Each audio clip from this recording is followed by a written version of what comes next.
Advance पोटी केलेला जो व्यवहार आहे त्या व्यवहाराचा दस्त जो नोटरी जर केला तर त्याचं जे महत्व आहे ते महत्व अबाधित राहतं. तो कागद, ते अग्रीमेंट ते कोर्टात टिकतं.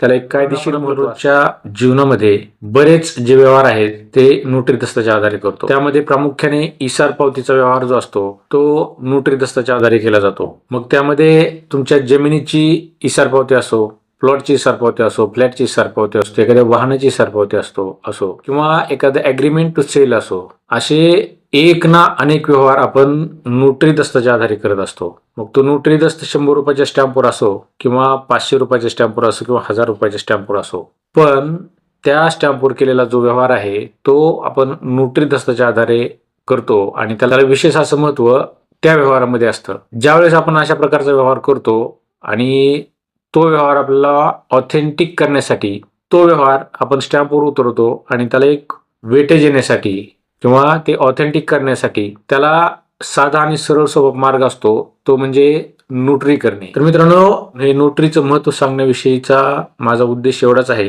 की आपण जे व्यवहार करतो ती इसार पावती नोटरी आधारे आपण केलेली असते आणि त्या इसार पावतीला, त्या नोटरी दस्ताला दोन्ही पार्टींची संमती असते. त्याचबरोबर त्याच्यावर साक्षीदारांच्या सह्या असतात. त्या व्यवहाराला एक कायदेशीर महत्व नोटरीमुळं मिळत असतं. मित्रांनो, असा एक खरेदी विक्रीचा, जमीन खरेदीचा व्यवहार नोटरी दस्ताच्या आधारे करण्यात आलेला होता. त्यामध्ये काय झालं होतं की 10 लाख रुपये ऍडव्हान्स म्हणून त्या जमीन खरेदीसाठी ऍडव्हान्स म्हणून दिले गेलेले होते आणि ते 10 लाख रुपये ऍडव्हान्स दिल्यानंतर त्या खरेदी देणार आणि खरेदी घेणार यांनी त्या नोटरीवर, त्या स्टॅम्पवर सह्या केल्या आणि सह्या केल्यानंतर त्याची नोटरी केली आणि त्याच्यामध्ये एक कंडिशन अशी घालण्यात आली की त्या खरेदीचा व्यवहार, त्या जमिनीचा व्यवहार 3 महिन्यामध्ये करून देण्याचं किंवा करून घेण्याचं या दोन्ही पार्ट्यांवर बंधनकारक करण्यात आलेलं होतं. तशा प्रकारचं अग्रीमेंट त्या स्टॅम्पवर करण्यात आलेलं होतं आणि तो डॉक्युमेंट नोटराइज करण्यात आला. ही जी इसार पावती करण्यात आली, मग ते ऍडव्हान्स पेमेंट करण्यात आलं आणि ते नोटरी मार्फत नोटरी दस्ताआधारे करण्यात आलं.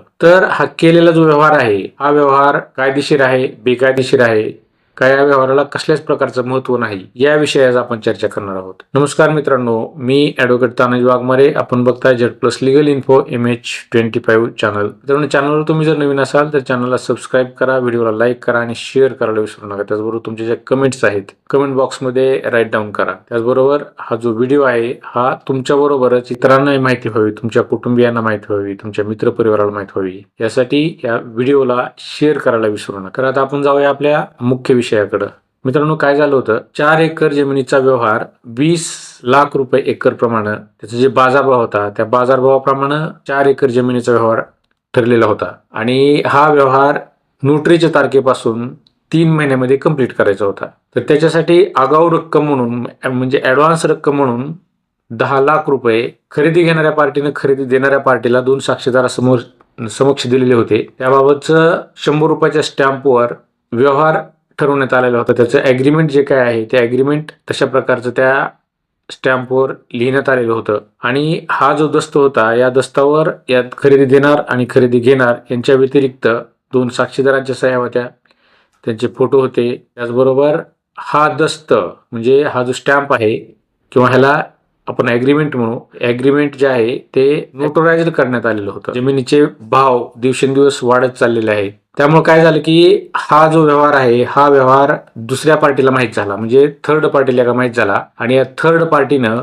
जो ज्याच्या मालकीची जमीन होती त्या मालकाशी संपर्क केला आणि मालकाशी संपर्क केल्यानंतर त्या व्यवहारापोटी, म्हणजे ती जी जमीन 4 एकर जमीन खरेदी देण्याचं ठरलेलं होतं, ते जे अग्रीमेंट ठरलेलं होतं किंवा ऍडव्हान्स 10 लाख रुपये त्यानं खरेदी जमीन मालकानं स्वीकारलेला होता, त्याच्याकडं हा माणूस गेला आणि त्यानं ती जी जमीन आहे ती 23 लाख रुपये एकरनं घेण्याचं त्याला आमिष दाखवलं आणि त्या आमिषाला बळी पडून हा जो जमीन मालक होता, म्हणजे मूळ जमीन मालक, ज्याच्याबरोबर ऍडव्हान्स दिलेला आहे, ज्याच्याबरोबर अग्रीमेंट झालेला आहे, त्याला अंधारात ठेवून जो 23 लाख रुपये एकर प्रमाणे पैसे देतोय त्याला जमीन विक्री करण्याचं या मूळ जमीन मालकानं ठरवलं आणि त्यासोबतही तशाच प्रकारचा व्यवहार, तशाच प्रकारचा अग्रीमेंट आणि तेवढीच रक्कम ऍडव्हान्स म्हणून त्या जमिनीच्या मालकानं दुसऱ्या परचेसर कडून स्वीकारली.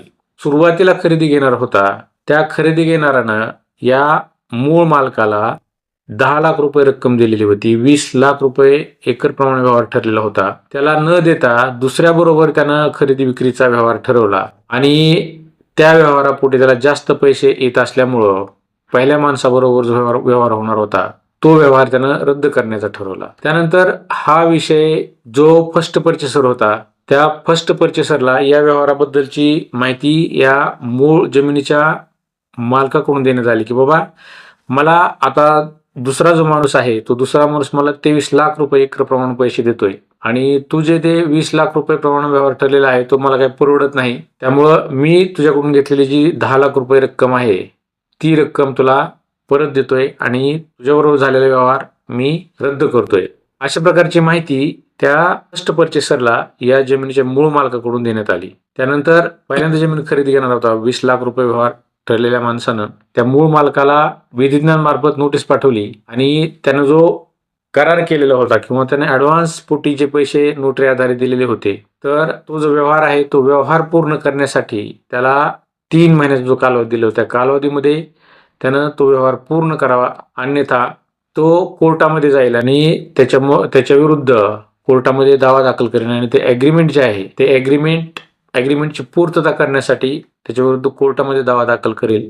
अशा प्रकारची एक नोटीस विधिज्ञान मार्फत त्या जमीन मालकाला पाठवण्यात आली. त्यानंतर त्या जमीन मालकानं हा जो परचेसर आहे म्हणजे फर्स्ट परचेसर त्या फर्स्ट परचेसरला त्या नोटीसचं उत्तर दिलं आणि त्या उत्तरामध्ये त्याचा जो सेकंड परचेसर आहे म्हणजे 23 लाख रुपये एकरनं जो जमीन घेणार आहे त्याच्याबरोबर त्यानं व्यवहार केलेला आहे आणि त्याचेही 10 लाख रुपये स्वीकारलेले आहेत, पण त्याला जास्त किंमत आल्यामुळं तो पहिल्या परचेसर बरोबर व्यवहार करणार नाही याबद्दल त्या नोटीसमध्ये त्यानं नमूद केलं आणि त्याला परवडत नाही किंवा त्याला जास्त पैसे येत आहेत त्यामुळे तो हा व्यवहार रद्द करतोय. अशा प्रकारचं उत्तर त्या जमीन मालकानं पाठवलं. परंतु मित्रांनो आता अशा प्रकारे जर नोटरी आधारे केलेला केलेला व्यवहार जर रद्द करायचा असेल तर रद्द होऊ शकतो का?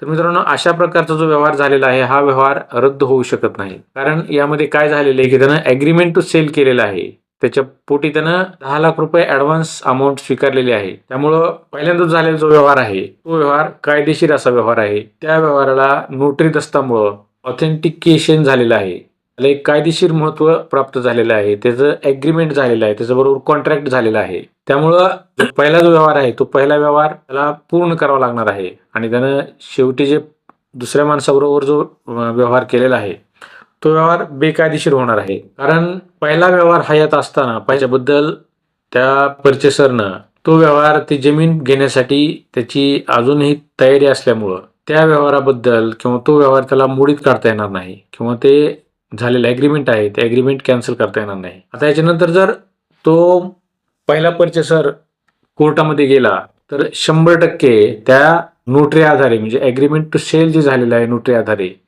त्या ॲग्रीमेंट टू सेल आधारे त्याला कोर्टामार्फत खरेदी करून घेता येणार आहे.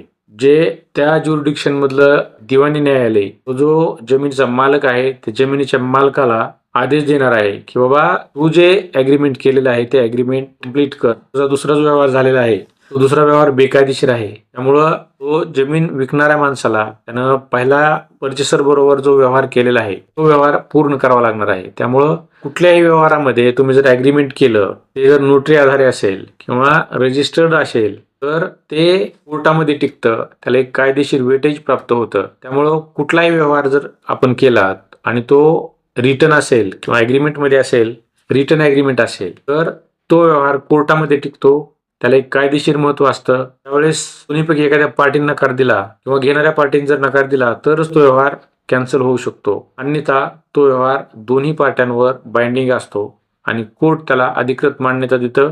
खरेदी करण्याबाबतचा आदेश कोर्ट खरेदी घेणाऱ्याला आणि खरेदी द्यावी असं त्या मूळ मालकाला सांगू शकतं आणि ते दोन्ही पार्ट्यांवर बंधनकारक असतं. ऍडव्हान्स पोटी केलेला जो व्यवहार आहे त्या व्यवहाराचा दस्त जो आहे तो दस्त आपण 100 रुपयाच्या स्टॅम्पवर करून नोटरी आधारे जर तो त्याचं जे महत्व आहे ते महत्व अबाधित राहतं.